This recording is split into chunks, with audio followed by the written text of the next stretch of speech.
Welcome to Maine Public News Connect, original news stories from Maine Public Radio, airing weekly in Spanish, French, Portuguese, Somali, and English.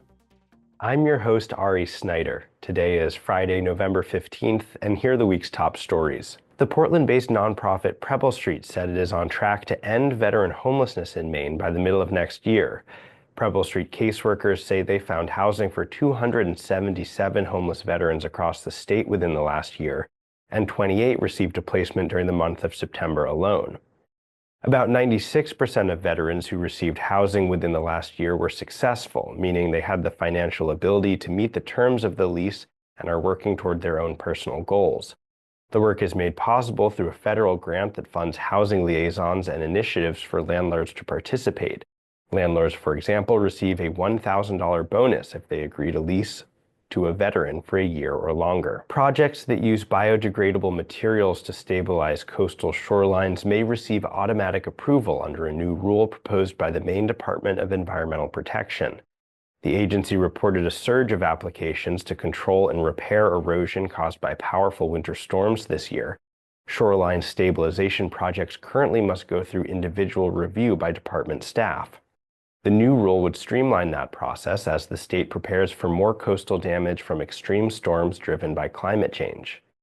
The regulations would also encourage using wood, native plants, natural fibers, and other nature-based techniques to manage erosion. A state task force supporting Maine's commercial dairy farms is recommending more funding for a program that helps stabilize milk prices for farmers. The program offers supplemental payments to farmers when the price of milk falls below the cost of production. The Maine Dairy Industry Association said if the program is not fully funded, it could force more farmers to leave the industry. The industry is already struggling in Maine. The state has lost a third of its dairy farms since 2020, mainly due to rising costs. Democrats in the state Senate have elected an all-female leadership team for the next legislative session. Democrats will once again control the Maine Senate next year, but with a smaller majority. In their leadership elections last week, Democrats selected State Senator Maddie Daughtry of Brunswick to become the next Senate president.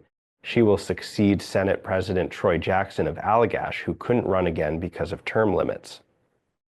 Senator Teresa Pierce of Falmouth and Senator Jill Duson of Portland will serve as Majority Leader and Assistant Majority Leader.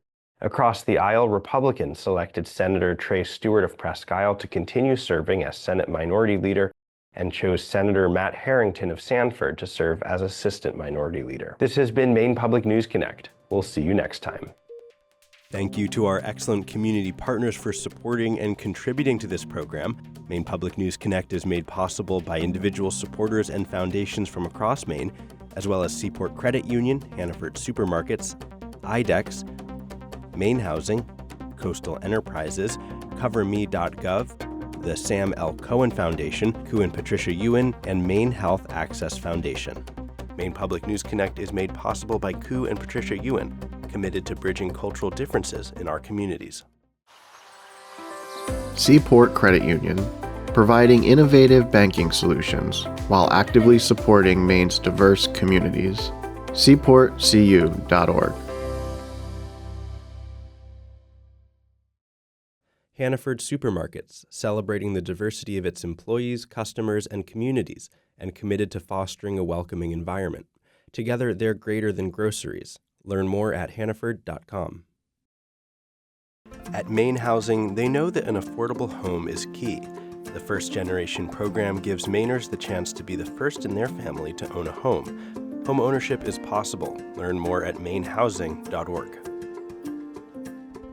You can compare plans and get financial help to lower your cost at CoverMe.gov, a resource for finding health insurance that fits at a price that works.